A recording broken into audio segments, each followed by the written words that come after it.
எல்லாருக்கும் வணக்கம். மீண்டும் மெய்ப்பொருள் காண்க தளத்திற்கு எல்லாரையும் நான் வரவேற்கிறேங்க. ஃபர்ஸ்ட் நம்ம சர்வதேச செய்திகள் எல்லாத்தையுமே பார்த்துருவோங்க. அதாவது மைக்ரோசாஃப்ட், ஆப்பிளை தொடர்ந்து இப்ப ஆல்பபெட், அதாவது கூகுள் நிறுவனத்தினுடைய பேரண்ட் கம்பெனி ஆல்பபெட்டும் இந்த $3 trillion மார்க்கெட் கேப் லிஸ்ட்டுக்குள்ள சேர்ந்துருச்சுங்க. இதுக்கு மேல யார் இருக்கா அப்படின்னா NVIDIA இருக்கிறாங்க. $4 trillion மார்க்கெட் கேப். ஆல்பபெட்டை பொறுத்த வரைக்கும் Q2 நம்பர்ஸ் நல்லா இருந்தது அப்படின்றது ஒரு பக்கெட்டு. கம்பெனியோடைய கிளவுட் கம்ப்யூட்டிங் யூனிட் வந்து 32% ரெவன்யூ க்ரோத் காட்டியிருந்தாங்க. ஸோ ஷேர் ப்ரைஸ் அப்படின்னு பார்த்தீங்கன்னா ஒரு ஆல் டைம் ஹை கிட்ட போய் தொட்டுருச்சுங்க.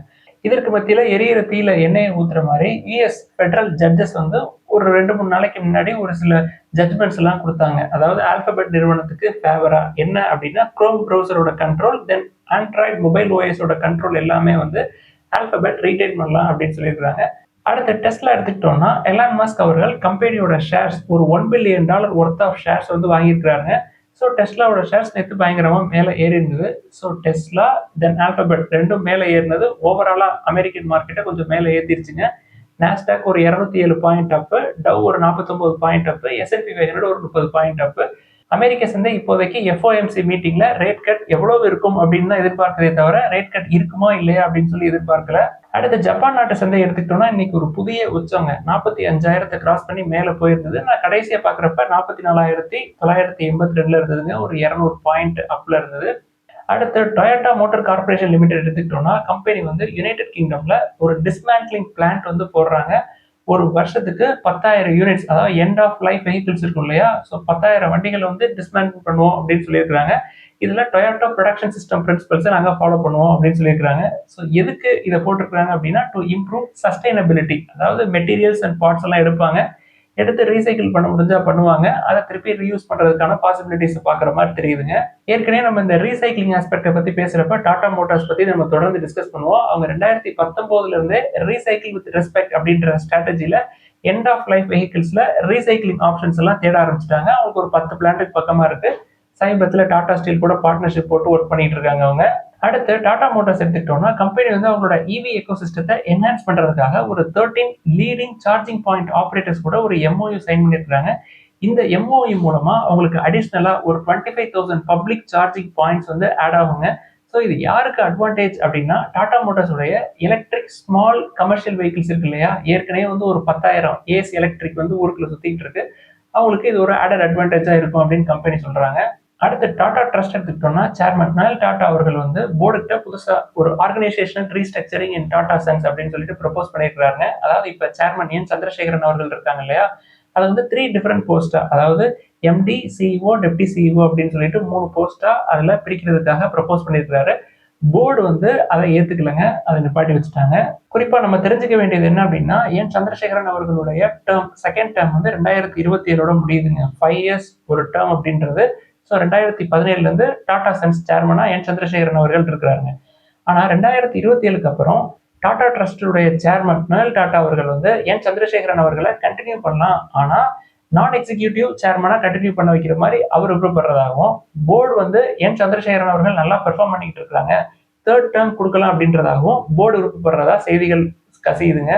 இது போன்ற நிகழ்வுகள், அதாவது டாடா ட்ரஸ்டினுடைய சேர்மனுக்கும் தென் போர்டில் இருக்கிறவங்களுக்கும் இது மாதிரியான நிகழ்வுகள் வந்து உராய்வுகளை ஏற்படுத்தும். கம்பெனில இது ஒரு செட்பேக்கா இருக்கும் அப்படின்லாம் பார்க்கக்கூடாதுங்க. இதை வந்து ஒரு பாசிட்டிவ் அப்ரோச்சா தான் பார்க்கணும். லாஸ்ட் 10 இயர்ஸ்ல சந்திரசேகரன் அவர்கள் நல்லாவே பெர்ஃபார்ம் பண்ணியிருக்காருங்க டாடா குடும்பத்தை பொறுத்த வரைக்கும். ஸோ போர்டு வந்து இன்னொரு டேர்ம் சந்திரசேகரன் அவர்களுக்கு கொடுக்கலாம் அப்படின்றத ஏற்றுக்கொள்ள வேண்டியதுதான். ஸோ நம்ம கன்சிடர் பண்ற கம்பெனிஸோட குரூப் கம்பெனில போர்டு இப்படிப்பட்ட முடிவுகள் எடுத்தாங்க அப்படின்னா அது நம்மளுக்கு அட்வான்டேஜ் தான். இதை வந்து நம்ம ஃபிரிக்ஷனாவோ இல்லை பிரச்சனையாவோ நம்ம பார்க்க வேண்டிய தேவையில்லை. அடுத்து கிரீட் எடுத்துக்கிட்டோம்னா கம்பெனி வந்து இண்டஸ்இண்ட் பேங்கோட கை கோர்த்துட்டு கிரீட் IndusInd bank RuPay credit card வந்து லான்ச் பண்றாங்க.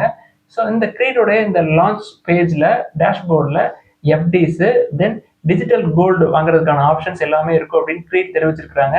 அடுத்து ரிலையன்ஸ் இண்டஸ்ட்ரீஸ் எடுத்துக்கிட்டோம்னா சமீபத்தில் AGM முடிஞ்சது இல்லையா, AGMல நெக்ஸ்ட் இயர் 2026ல ரிலையன்ஸ் ஜியோ லிஸ்ட் பண்ணும் அப்படின்னு சொல்லியிருந்தாங்க இல்லையா. இப்ப பேரலா ரிலையன்ஸ் இண்டஸ்ட்ரீஸ் வந்து ரிலையன்ஸ் ரீட்டைலையும் லிஸ்ட் பண்றதுக்கான வேலையில ஈடுபட்டு இருக்கிற மாதிரி தெரியுதுங்க. எவ்வளவு வேல்யூவேஷன் எக்ஸ்பெக்ட் பண்றாங்க அப்படின்னா ஒரு $200 பில்லியன். அடுத்து ஆகஸ்ட் எடுத்துக்கிட்டோம்னா இந்தியாவோட எக்ஸ்போர்ட்ஸ் வந்து ஒரு 6.7% ஏறி இருக்குங்க. $35.10 பில்லியன் இருக்கு. இயர் ஆன் இயர் பேசிஸ்ல ஏறி இருக்குங்க. பட் மந்த் ஆன் மந்த் பேசிஸ்ல எக்ஸ்போர்ட்ஸ் வந்து குறைஞ்சிருக்கு. என்ன காரணம் அப்படின்னா ட்ரம்ப் அவர்களுடைய டேரிஃப் தான் முக்கியமான காரணம். பட் இம்போர்ட்ஸ் வந்து ஒரு 10.12% குறைஞ்சிருக்குங்க. என்ன காரணம் அப்படின்றத பின்னாடி பார்ப்போம். இதற்கு மத்தியில் இந்தியாவுடைய ட்ரேட் டிஃபிசிட் அப்படின்றது நேரோ டவுன் ஆயிருக்குங்க. $26.49 பில்லியன் இருக்கு. ஆகஸ்ட்டை பொறுத்த வரைக்கும் இம்போர்ட்ஸ் 10% குறைஞ்சதுக்கு முக்கியமான காரணம் என்ன அப்படின்னா கோல்டு ஷிப்மெண்ட்ஸ் வந்து குறைஞ்சிருக்குங்க. 56% year on year gold shipments வந்து குறைஞ்சிருக்கு.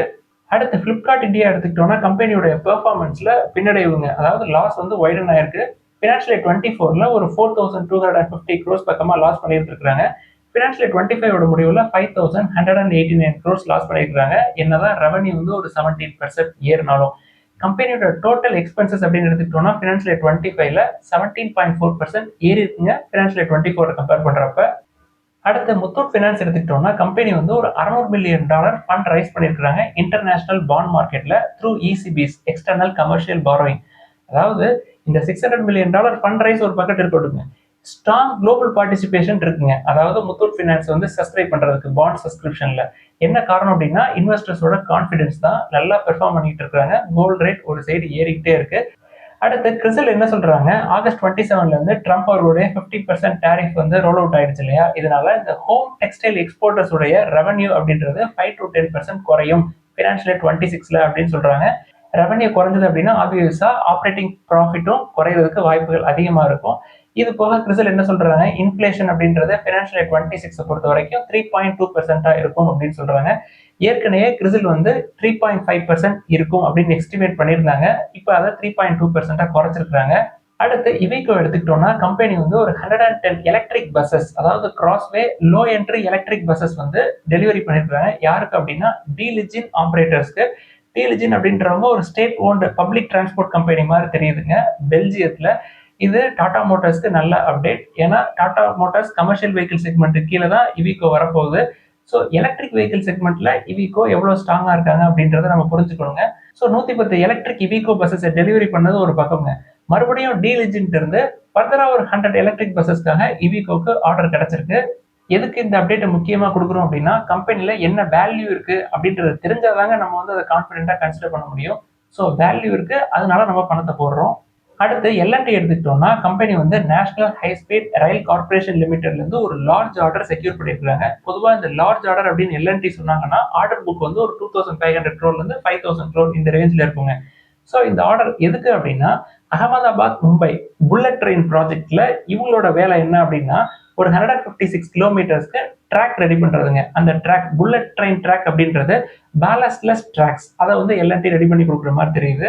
அடுத்து தங்கம் எடுத்துக்கிட்டோம்னா எகைன் இன்னைக்கு ஒரு ₹70 விலை ஏறிடுச்சுங்க. நேற்று ஒரு ₹10 விலை இறங்கி இருந்துச்சு. 22 கேரட் கோல்டு பெர் கிராம் இன்னைக்கு 10,280 இருக்கு. அடுத்து இன்னைக்கு கேள்விகளுக்குள்ள போயிடலாங்க. ஃபர்ஸ்ட் தங்கத்தோட விலை தொடர்ந்து ஏறிக்கிட்டே இருக்கு, அதனால கோல்டு ETF கன்சிடர் பண்ணலாமா அப்படின்னு சொல்லி கேட்கறாங்க. நம்ம தொடர்ந்து பல தடவை சொல்லிட்டோங்க, உங்களுக்கு வந்து ஹையர் லெவல்ல 10,000 25,000 கன்சிடர் பண்ணுவீங்க அப்படின்னா டேரக்டாவே போய் பிசிக்கல் கோல்டாவே கன்சிடர் பண்ணிடலாம்.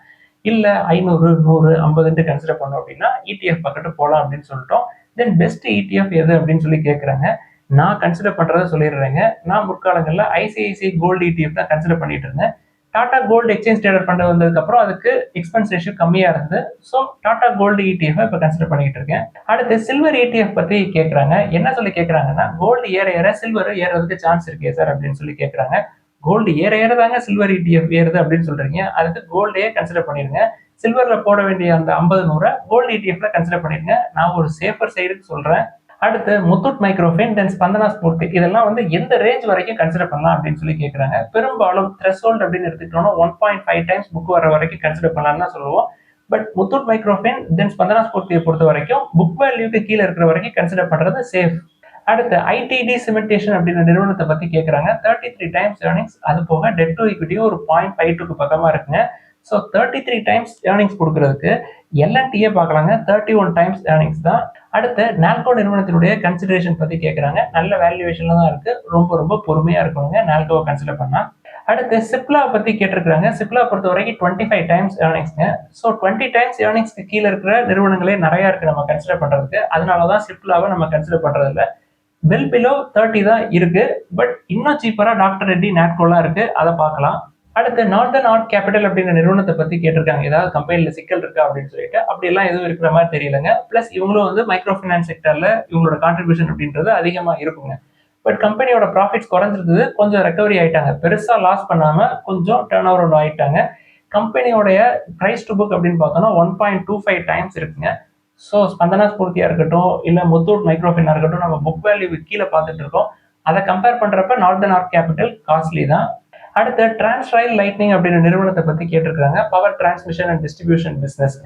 கம்பெனிக்கு 28 டைம்ஸ் ஏர்னிங்ஸ் இருக்கு. டெட் டு equity 0.35 இருக்கு. அது கூட விட்டுருங்க. உங்களுக்கு கண்டிப்பா வேணும் அப்படின்னா கொஞ்சம் வெயிட் பண்ணி கன்சிடர் பண்ணது நல்லது. க்ளோஸ் டு 20 டைம்ஸ் ஏர்னிங்ஸ் வரட்டும், அதுக்கப்புறம் உள்ள போகலாம். அடுத்த ஒரு நண்பர் வந்து ஜோதி லேப்ஸ் பத்தி கேட்டிருக்காங்க. சார், நான் ஏற்கனவே கொஞ்சம் ஐடிசி கன்சிடர் பண்ணிட்டேன், ஏற்கனவே ஹிந்துஸ்தான் யூனிலிவர் கொஞ்சம் கன்சிடர் பண்ணிட்டேன், ஜோதி லேப்ஸை கன்சிடர் பண்றதுல என்ன அப்படின்னு சொல்லி கேட்குறாங்க. நீங்க ஏற்கனவே ஹையர் வேல்யூவேஷன்ல இருக்கிற ஹிந்துஸ்தான் யூனிலிவரே கன்சிடர் பண்ணிட்டீங்க, அதனால ஜோதி லேப்ஸ் அவ்வளவு ஓவர் வேல்யூட் கிடையாதுங்க. ஐடிசியோட கொஞ்சம் காஸ்ட்லி. ஸோ உங்களுக்கு விருப்பப்பட்டா கன்சிடர் பண்ணலாம். பட் வெயிட் பண்ணீங்கன்னா இன்னும் லோயர் லெவல்லே பார்க்கறதுக்கு வாய்ப்புகள் இருக்கு. கீழே வரலன்னா வருத்தப்படாதீங்க. அடுத்து பஜாஜ் ஹவுசிங் ஃபைனான்ஸ் பத்தி ஒரு நண்பர் வந்து எழுதியிருக்காருங்க. அதாவது ஐபிஓலே எனக்கு கிடைச்சிருச்சு, இதை கொடுத்துறதா தொடர்ந்து ஹோல்ட் பண்றதா அப்படின்னு சொல்லி கேட்டிருக்காங்க. நல்ல நிறுவனங்க. திருப்பி 70 ரூபாய்க்கு வந்தா நம்ம கன்சிடர் பண்றதுக்கு நல்ல ஆப்பர்ச்சுனிட்டி. ஏன்னா அவங்க இஷ்யூ பிரைஸ் வந்து 70, லிஸ்டிங் பிரைஸ் வந்து 140, 180 வரைக்கும் போயிட்டு இப்ப 120ல சுத்திக்கிட்டு இருக்குங்க. இப்பயுமே நல்ல ப்ராஃபிட்ல தான் இருக்குங்க. ஒருவேளை உங்களுக்கு பயமா இருந்தது அப்படின்னா போட்ட பணத்தை மட்டும் எடுத்துக்கிட்டு ப்ராஃபிட்டை திருப்பி ரீடைன் பண்ணலாம். பட் ரொம்ப ஸ்ட்ராங்கான கம்பெனி. அடுத்து ஜிஎஸ்கே ஃபார்மா அப்படின்ற நிறுவனத்தை பத்தி எழுதியிருக்காங்க. ரொம்ப ரொம்ப ரொம்ப ரொம்ப ரொம்ப காஸ்ட்லிங்க. அடுத்தது என்எஸ்டிஎல், சிடிஎஸ்எல், பிஎஸ்சி இந்த நிறுவனங்களை பத்தி கேட்டிருக்கிறாங்க. இது எல்லாமே ஓவர் வேல்யூ தான். அது எல்லாமே கன்சிடர் பண்ற ரேஞ்சிலே இல்லை. அடுத்து ஃபினோலெக்ஸ் இண்டஸ்ட்ரீஸ் பத்தி ஒரு நண்பர் வந்து கேட்டிருக்காருங்க. நம்ம ஒரு 4-5 மாசத்துக்கு முன்னாடி டிஸ்கஸ் பண்ணியிருந்தோம். அது வந்து 200க்கு கீழே இருந்ததுங்க. 170, 80, 90ல இருந்தப்ப எல்லாம் அது டெட் ஃப்ரீ கம்பெனி தான் almost. Then 17 to 18 times earnings இருந்தது. அப்போ பார்க்கலாம்னு சொல்லியிருந்தோம். இப்போ 34 டைம்ஸ் போனதுக்கு என்ன காரணம் அப்படின்னா ப்ராஃபிட்டபிலிட்டி. அதாவது Q1 ஃபினான்ஷியல் 26 ப்ராஃபிட்ஸ் பயங்கரமா கீழே விழுந்துருச்சுங்க. அதனால வேல்யூவேஷன் அதிகமா இருக்கிற மாதிரி தெரியுது. இப்பயுமே 190, 180 ரேஞ்சுக்கு போனா நம்ம பார்க்கலாம். அடுத்து அகர்வால் ஐ கேர் பத்தி கேட்டிருக்காங்க. அகர்வால் ஐ கேரா இருக்கட்டும், இல்ல அகர்வால் ஹெல்த் கேரா இருக்கட்டும், ரெண்டுமே வந்து காஸ்ட்லி தாங்க. அடுத்து கிராவிட்டா அப்படின்ற நிறுவனத்தை பத்தி கேட்டிருக்காங்க. இதை ஏற்கனவே டிஸ்கஸ் பண்ணிட்டாங்க. 36 டைம்ஸ் ஏர்னிங்ஸ். ஸோ அவ்வளவு ஏர்னிங்ஸ் கொடுக்க முடியாது. 30 கீழே வந்தா பாருங்க. அதே மாதிரி பெடிலைட், தென் திலக் நகர் இண்டஸ்ட்ரீஸ், இது ரெண்டுமே வந்து காஸ்ட்லி தான். பெடிலைட் ரொம்ப காஸ்ட்லி, 71 டைம்ஸ் ஏர்னிங்ஸ். திலக் நகர் இண்டஸ்ட்ரீஸ் வந்து 33 டைம்ஸ் ஏர்னிங்ஸ். பட் கடன் கிடையாது. நம்ம முற்காலங்களில் திலக் நகர் இண்டஸ்ட்ரீஸை பத்தி பேசினப்ப அது 24, 25 டைம்ஸ் ஏர்னிங்ஸ் இருந்தது. அதுக்கப்புறம் இப்போ பயங்கரமா மேலே ஏறிடுச்சு. அடுத்து இன்சூரன்ஸ் செக்டர்ல நிவா பாப்பு, தென் ஸ்டார் ஹெல்த் இன்சூரன்ஸ் இந்த கம்பெனியை பத்தி கேட்டிருக்காங்க. இன்சூரன்ஸ் செக்டர்னு எடுத்துக்கிட்டீங்கன்னா பெரும்பாலும் ரொம்ப ரொம்ப காஸ்ட்லியான சைட்ல தாங்க இருக்கு. நிவா பாப்பு எடுத்துக்கிட்டீங்கன்னா 100 டைம்ஸ் ஏர்னிங்ஸ்ல இருக்குங்க. எஸ்பிஐ லைஃப் இன்சூரன்ஸ் 73 டைம்ஸ் ஏர்னிங்ஸ்ல இருக்கு. Star health 45 times earnings. HDFC life 90 times earnings. Go digital வந்து ஒரு 71 times earnings. ICICI prudential life insurance ஒரு 70 டைம்ஸ் ஏர்னிங்ஸ். இதுல கொஞ்சம் கம்மியா இருக்கிறது எது அப்படின்னா ஐசிஐசிஐ லம்பார்ட் ஜெனரல் இன்சூரன்ஸ் தாங்க, 35 டைம்ஸ் ஏர்னிங்ஸ். அதனாலதான் நான் அதை கன்சிடர் பண்றேன். இது போக கம்மியா இருக்கிற மாதிரி உங்களுக்கு தெரியுறது என்னென்ன இருக்கும் அப்படின்னா எல்ஐசி, அதாவது 12 டைம்ஸ் ஏர்னிங்ஸ்ல இருக்கும். தென் ஜிஐசிஆர்ஐ ஜெனரல் இன்சூரன்ஸ் கார்பரேஷன் 8 டைம்ஸ் ஏர்னிங்ஸ்ல இருக்கும். தென் என்ஐஏசிஎல் நியூ இந்தியா அஷூரன்ஸ் வந்து ஒரு 26 டைம்ஸ் ஏர்னிங்ஸ்ல இருக்குங்க. இந்த ஜிஐசியும் என்ஐஏசிஎலும் பிரைஸ் டு புக் 1.5 விட கம்மியாவே இருக்கும். பெரும்பாலும் இந்த மூணையுமே, அதாவது எல்ஐசி, தென் என்ஐஏசிஎல், தென் ஜிஐசிஆர்ஐ, அதை மூணையுமே நான் கன்சிடர் பண்றது இல்லை. குறிப்பா ப்ரமோட்டர்ஸோட ஹோல்டிங்ஸ் அதிகமா இருக்கும் இதுல, அதனால நான் கன்சிடர் பண்றது இல்லை. அது போக ரெவன்யூ ஃபாலோ இருக்கு. ஸோ ஓவராலா இன்சூரன்ஸ் செக்டர் அப்படின்னா நான் கன்சிடர் பண்றது ஐசிஐசிஐ லம்பார்ட் தான். ஸோ நிவு பாப்புவோ இல்லை மற்ற எதுவோ விலை கம்மியா இருக்கு, 100 ரூபாயில இருக்கு அப்படின்னு சொல்லி 100 டைம்ஸ் ஏர்னிங்ஸ்ல எல்லாம் உள்ள போக முடியாதுங்க. ஒரு ஷேர் வாங்கினாலும் ஒரு 2000 ரூபாய்க்கு ஐசிஐசிஐ லம்பார்டை சீப்பா வாங்குறது தான் புத்திசாலித்தனம். அடுத்த ஒரு நண்பர் வந்து டாடா சன்ஸுடைய அன்லிஸ்டட் ஷேர்ஸை நம்ம எப்படி சார் எடுக்கிறது அப்படின்னு சொல்லி கேட்குறாங்க. டாடா சன்ஸ்ல ஏதாவது இன்டைரக்டா நம்ம இன்வெஸ்ட் பண்ண முடியுமா அப்படின்னு சொல்லி கேட்குறாங்க. இப்போ ஒரு சில நிறுவனங்கள் வந்து டாடா சன்ஸ்லேயே ஒரு சிக்னிஃபிகன்ட் போர்ஷன் ஆஃப் ஸ்டேக் வச்சிருக்காங்க. இப்போ எடுத்துக்காட்டா டாடா ஸ்டீல் லிமிடெட் எடுத்துக்கிட்டோம்னா ஒரு 3.06% ஸ்டேக் வச்சிருக்காங்க டாடா சன்ஸ்ல. தென் டாடா மோட்டர்ஸ் வந்து ஒரு 3.06% ஸ்டேக் வச்சிருக்காங்க. தென் டாடா கெமிக்கல் லிமிடெடும் ஒரு 3% ஸ்டேக் வச்சிருக்காங்க டாடா சன்ஸ்ல. தென் டாடா பவர்ட்ட 1.65% ஸ்டேக் இருக்குங்க டாடா சன்ஸ்ல. தென் இந்தியன் ஹோட்டல் கம்பெனி 1.11%. தென் டாடா கன்சியூமர் ப்ராடக்ட் ஒரு 0.43% ஸ்டேக் வச்சிருக்காங்க. தென் லாஸ்டா டாடா இன்வெஸ்ட்மெண்ட் கார்பரேஷன்ஸ் வந்து ஒரு 0.68% ஸ்டேக் வச்சிருக்காங்க டாடா சன்ஸ்ல. ஸோ டாடா சன்ஸ்ல நீங்க இன்வெஸ்ட் பண்ணணும் அப்படின்னு ஆசைப்படுறீங்கன்னா இந்த நிறுவனங்கள்ல இது வேல்யூவேஷன் நல்லா இருக்கோ அதை பார்த்து உள்ள போறது சிறந்ததா இருக்கும் அப்படின்னு நினைக்கிறேன். ஸோ நம்ம மெயின் லிஸ்ட் எடுத்துக்கிட்டோம் அப்படின்னா டாடா மோட்டர்ஸ், தென் டாடா கெமிக்கல்ஸ். 2 பேருமே வந்து ஒரு 3% பக்கமா டாடா சன்ஸ்ல ஸ்டேக் வச்சிருக்காங்க. ஸோ அதை நம்ம கன்சிடர் பண்றோம். ஸோ இன்டைரக்டா டாடா சன்ஸ்ல ஒரு ஸ்மால் போர்ஷனை நம்ம கன்சிடர் பண்ணிட்டு இருக்கோம் அப்படின்னு தான் அர்த்தம். இதெல்லாம் தான் இன்னைக்கு டிஸ்கஸ் பண்ணணும்னு நினைச்சோம். ஏதாவது சந்தேகங்கள், கேள்விகள் இருந்தா எல்லாத்தையும் எழுதுங்க. எல்லாருக்கும் நன்றி.